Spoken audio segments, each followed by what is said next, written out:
subiram a espiar a terra desde o deserto de Zim até Reob, a entrada de Amate, e subiram para a banda do sul e vieram a Hebron, e estavam ali a Imá, Sesai, Talmai, filhos de Anak, e Hebron foi edificada 7 anos antes de Zoan, no Egito.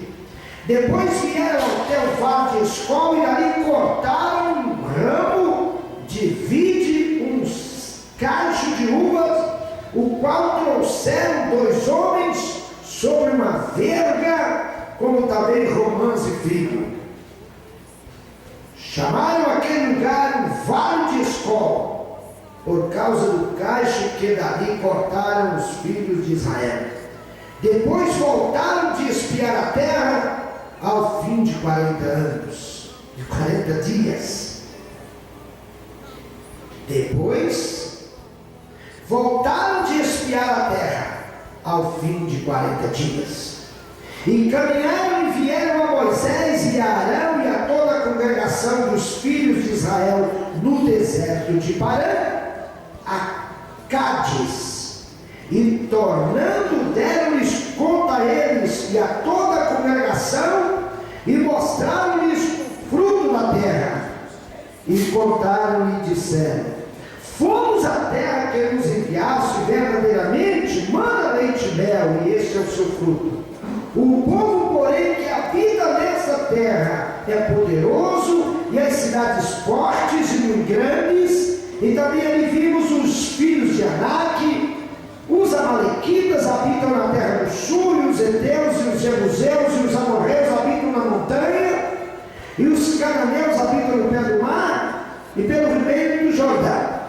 Então Caleb fez calar o povo perante Moisés e disse: subamos animosamente a possuí-la em herança, porque certamente prevaleceremos contra ela.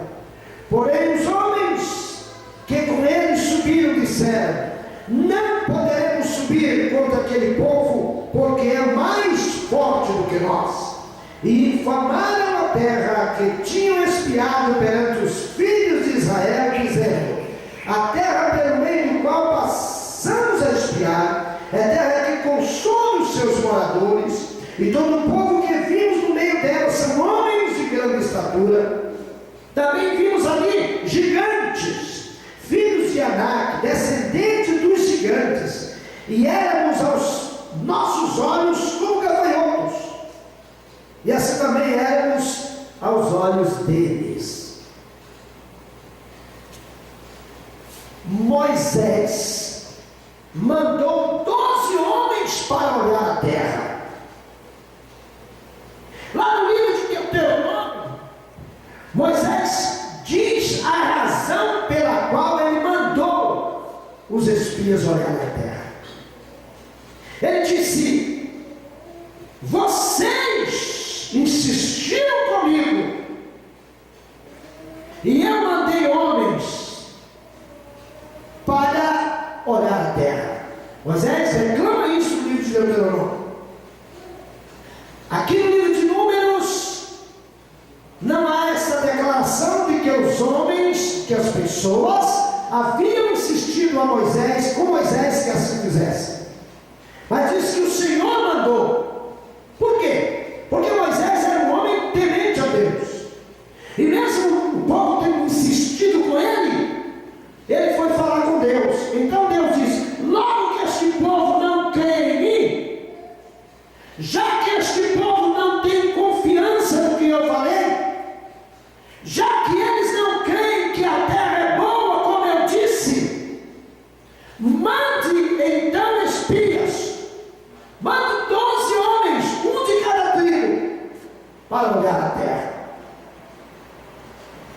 Ir olhar a terra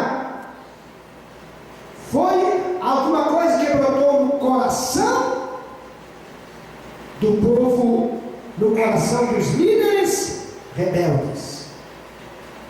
Quando Deus fala, nós temos que crer até mesmo contra a razão.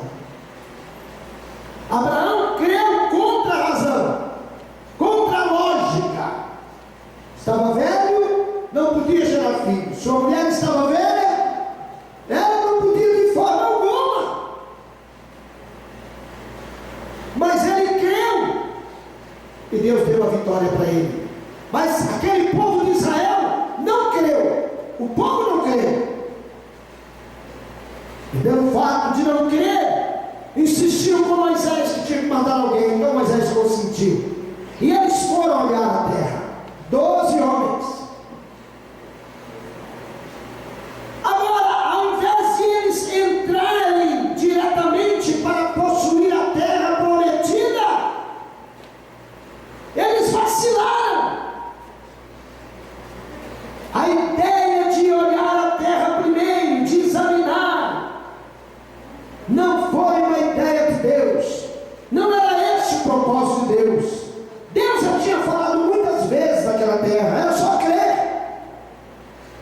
Deus tinha dito que entregaria a terra, mas eles, ao invés de crer, ficaram insistindo que deveria olhar. O comitê foi escolhido, foi enviado para ver a terra. O Senhor havia dito que iriam possuí-la. Deuteronômio capítulo 1, 19 e 22 relata que a atitude de olhar foi a atitude do povo, partiu do coração do povo. Ah, meus irmãos, quantos pedidos surgem da nossa incredulidade. Deus nos mandou conquistar vidas, ganhar uma pessoa para Deus, levar uma pessoa a ter relacionamento com Deus, tirar uma pessoa das garras de Satanás e trazê-la para o reino de Deus. É vencer gigantes, vencer demônios. Mas você tem a missão de ganhar vidas, e não importa quão grande é o demônio que esteja segurando a pessoa, quão grande seja a incredulidade da pessoa, quão grandes sejam os espíritos que amarram a pessoa. Quando você toma a decisão firme de ganhar uma vida, a unção de Deus em você quebra as cadeias, quebra as algemas, e a pessoa vem para Deus. Yeshua disse que um valente que toma conta de uma casa, para alguém tomar aquela casa dele, tem que ir lá um valente mais forte. As almas estão presas por espíritos malignos. As almas estão presas por cadeias malignas, por valentes. Os demônios são valentes. Mas nós temos conosco alguém que é mais valente do que qualquer demônio. Nós temos o Deus Todo-Poderoso. E quando você sai na força do Senhor, você prende o valente e solta a alma para Deus. Quando você prende o valente, você pode tomar a casa.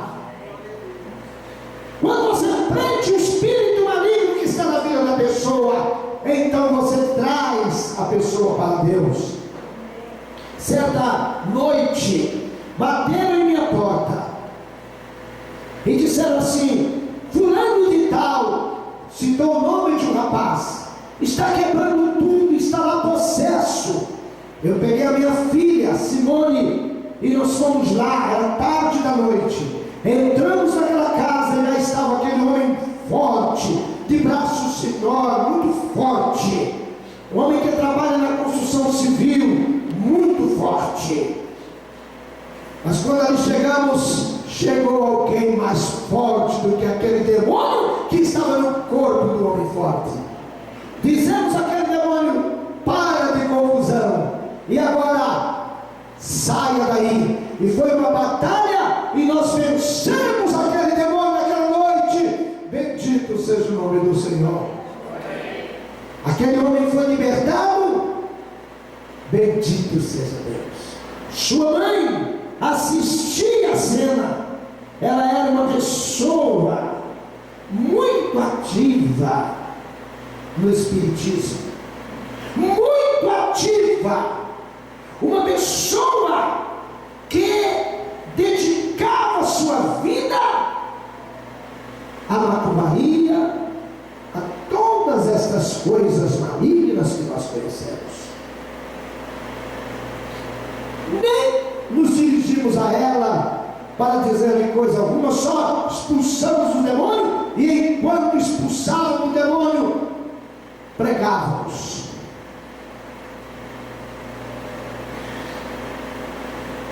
Há cerca de 5 dias atrás, estava andando na rua e veio aquela senhora, e olha para mim e disse: eu não vejo o senhor, cadê? Não tenho visto o senhor. Eu falei: que mulher feliz, como essa mulher está feliz?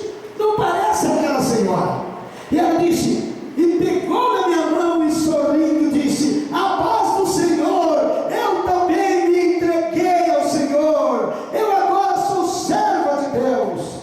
Eu nunca me esqueci daquela noite, quando o Senhor foi na minha casa, e ali houve a libertação. Irmãos, o poder de Deus está conosco, a unção de Deus está conosco, nós somos poderosos em Deus para vencer os demônios. Quando Deus te prometeu vitória, você pode ter certeza da vitória.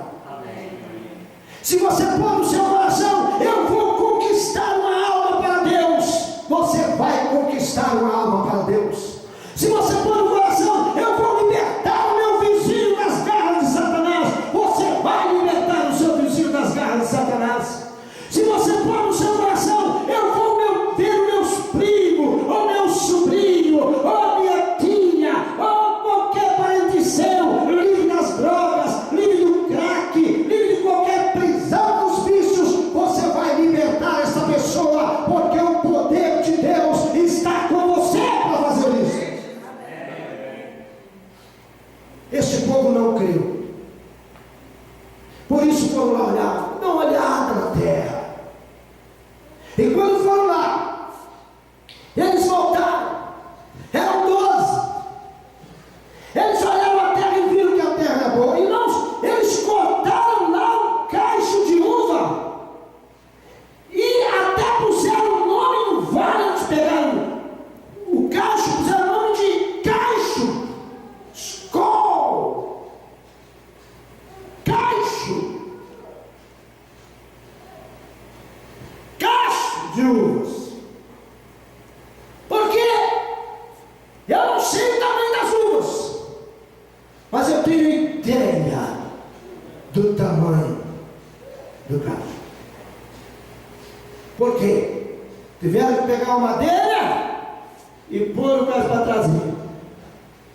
2 homens.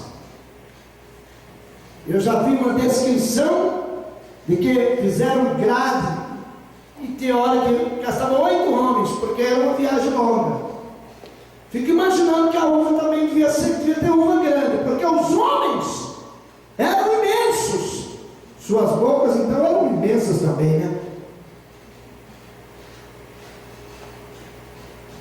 Era uma terra que produzia muito. Mas quando os homens de Deus, enviados por Moisés, chegaram lá,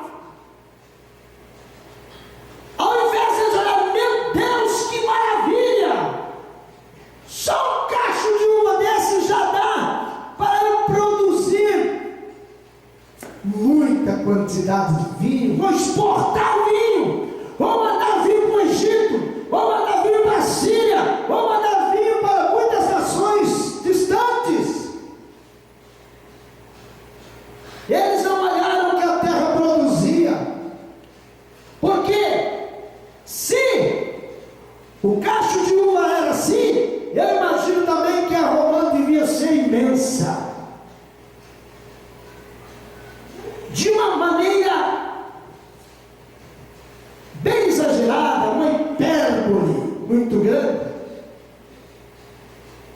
Eles contam que os homens chegaram a sentar assim, numa casca de romã. Sentaram vários deles assim. Sentaram, depois que uma romã usada, cortada pelo meio, eles sentaram. Claro, uma hipérbole para dizer quão grande era a romã.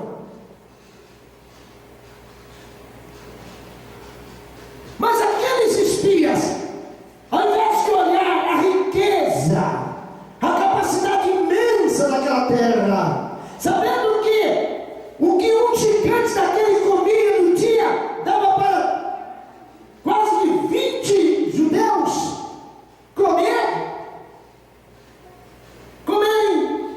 e fartarem-se, porque era um gigante que estava ali libertando, e Deus ia matar aqueles gigantes através da espada deles. Ao invés de pensar nisso, eles começaram a pensar: esses homens, o que é isso? São gigantes. E voltaram e disseram assim para Moisés: a terra é boa, de fato ela produz leite e mel. Irmãos, muito mel, muito mel.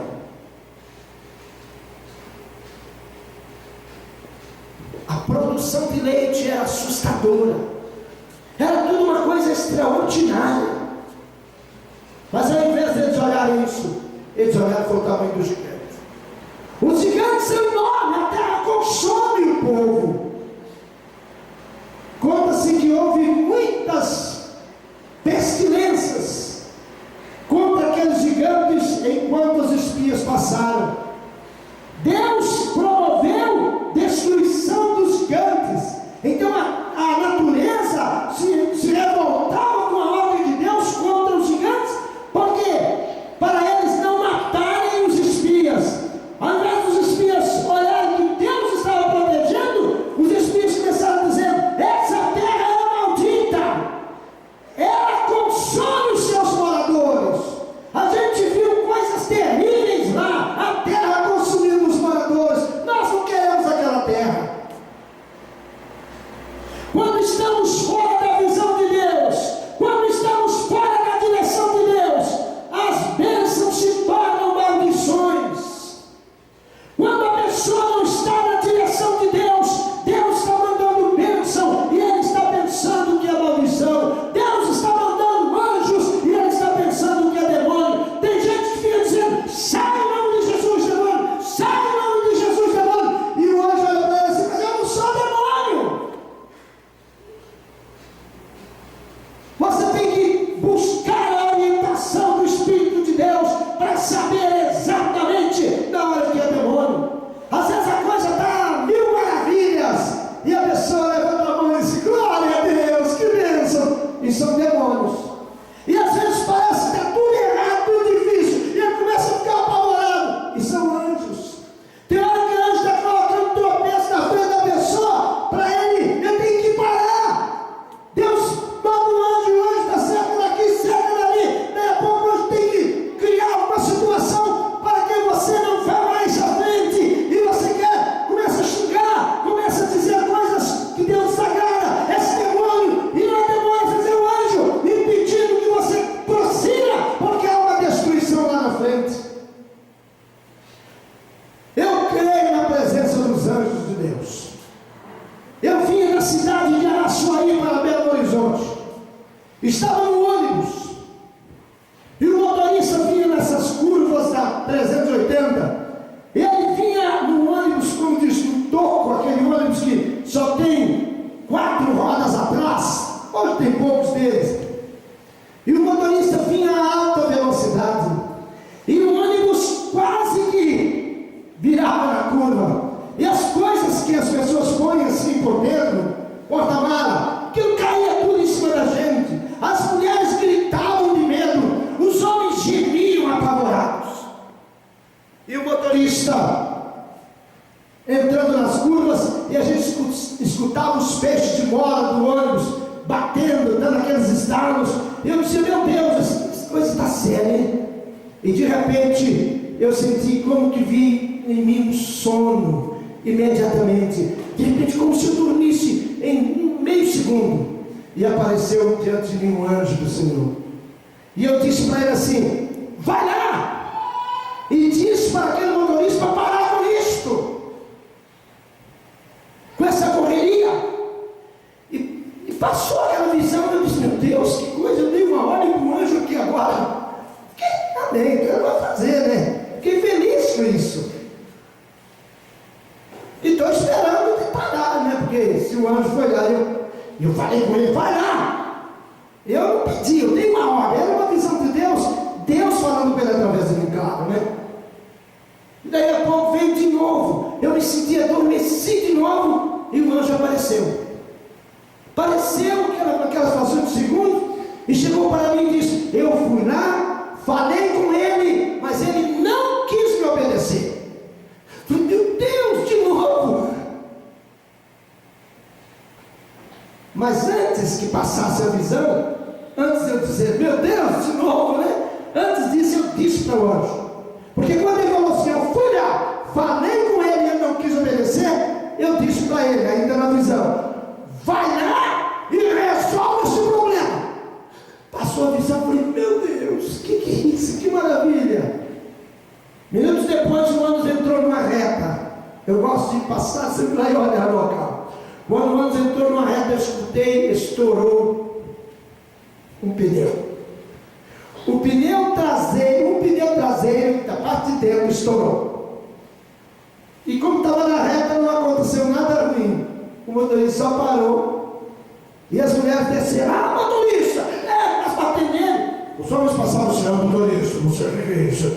E desceram. E eu não falei nada. Eu sabia que eu tinha desobedecido o anjo do Senhor e queria me obedecer, né? Só desci tranquilo. E esperei o outro ônibus, entrei no outro ônibus, fumaram ar-condicionado tranquilo, que maravilha. Amém? Quantas pessoas devem ter pensado assim: mas estourou! O demônio estourou o pneu? Claro que não! O anjo do Senhor foi lá, falou com ele, mas ele não obedeceu. O anjo deu para saber, para que escorreria. Ele não tinha ligação com Deus, não tinha de obedecer, porque ele não tinha a alma para obedecer a Deus, mesmo sabendo que tinha que parar com aquilo, porque é o anjo de Deus falando na mente dele. Então o anjo do Senhor fez o pneu explodir. Eu fico imaginando quando foi lá com o punhal, foi no pneu e porque a ordem é essa: vai lá, anjo, e resolve. Então tem hora que o anjo está furando pneu. Você pensa que mas não, quem orou para acontecer alguma coisa para o seu livramento? Claro, se o Senhor não tivesse ali na presença de Deus, se o Senhor não tivesse enviado o seu bom anjo ali para me ajudar, aquele homem ia capotar com aquele ônibus, ia tombar aquele ônibus, ia jogar aquele ônibus numa ribanceira qualquer. Então, quando as coisas parecem ruins, quando acontece alguma coisa que parece desagradável, quando o pneu estoura, nem sempre é diabo, às vezes é uma forma de Deus te dar um grande livramento. Os homens olharam para a terra, e quando viram as coisas acontecendo, aquela terra consome os seus moradores. Sim, a terra consumiu os perversos, mas ela estava esperando o povo santo. Nessa noite, Deus está dizendo para você que Ele tem uma terra para você. Quem recebe, fala amém. Amém. Disse um certo homem que toda ação provoca uma reação, e toda causa teve um efeito. Toda causa.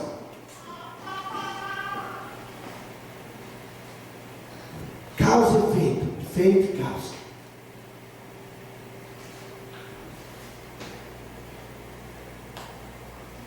Quando você faz alguma coisa, aquilo que você faz produz alguma coisa. Só existe uma coisa que é a causa não causada: Deus. O resto tudo foi causado por alguma coisa.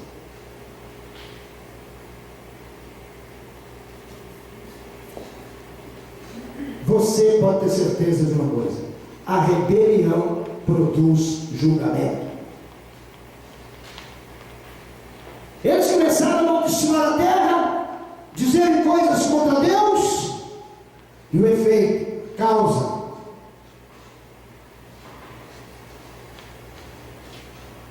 que causou aquele mal todo em Israel.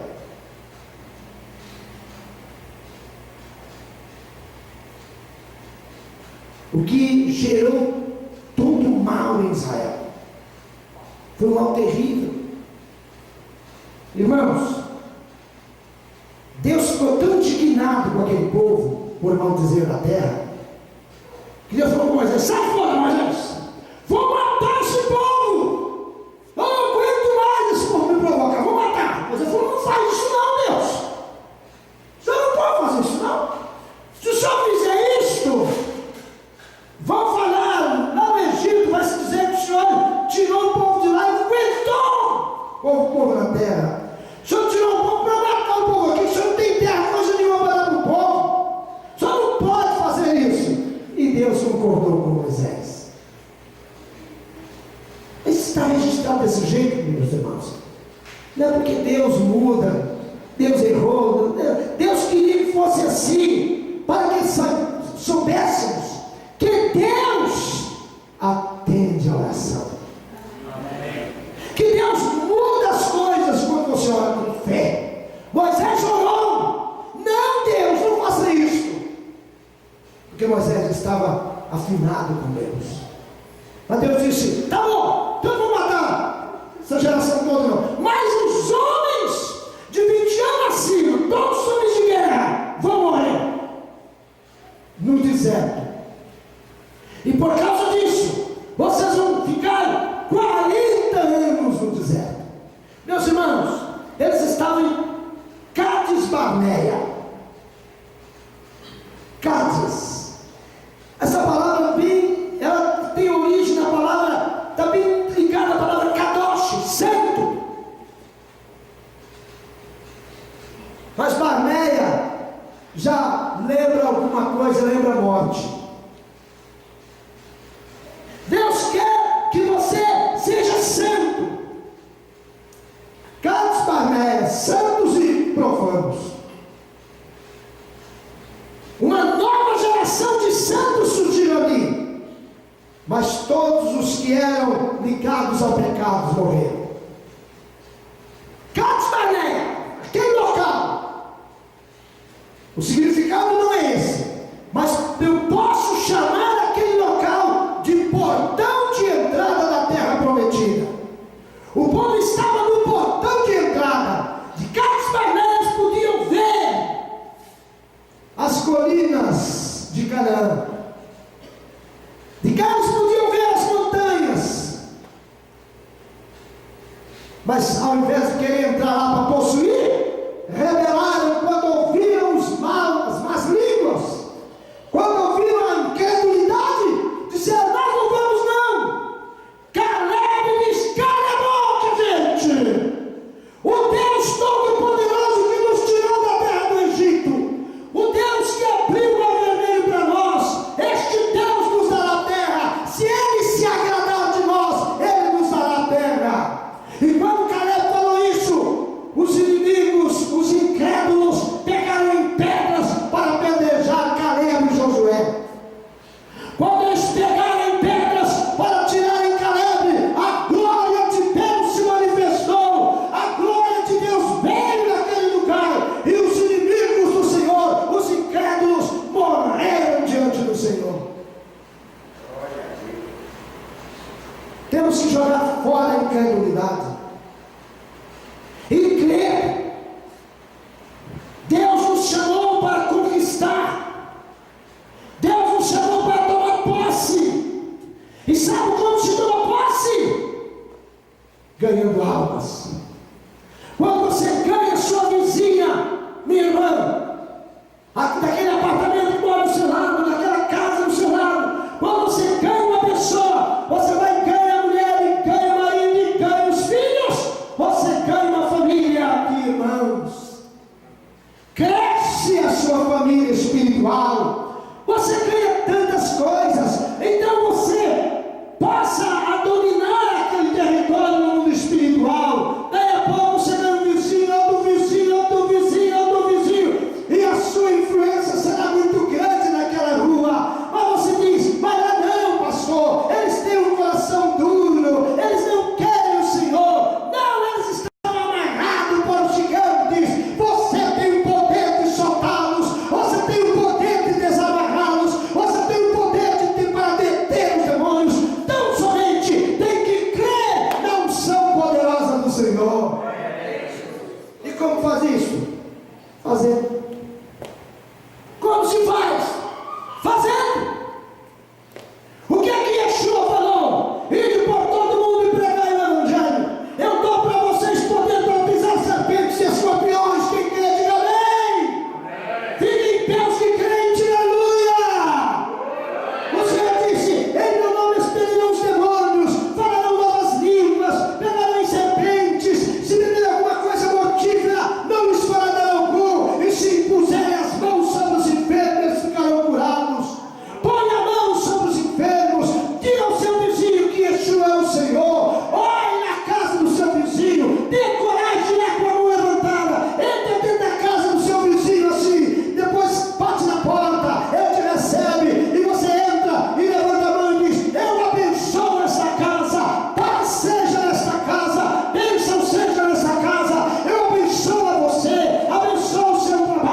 restaurar o templo na unção da nossa voz.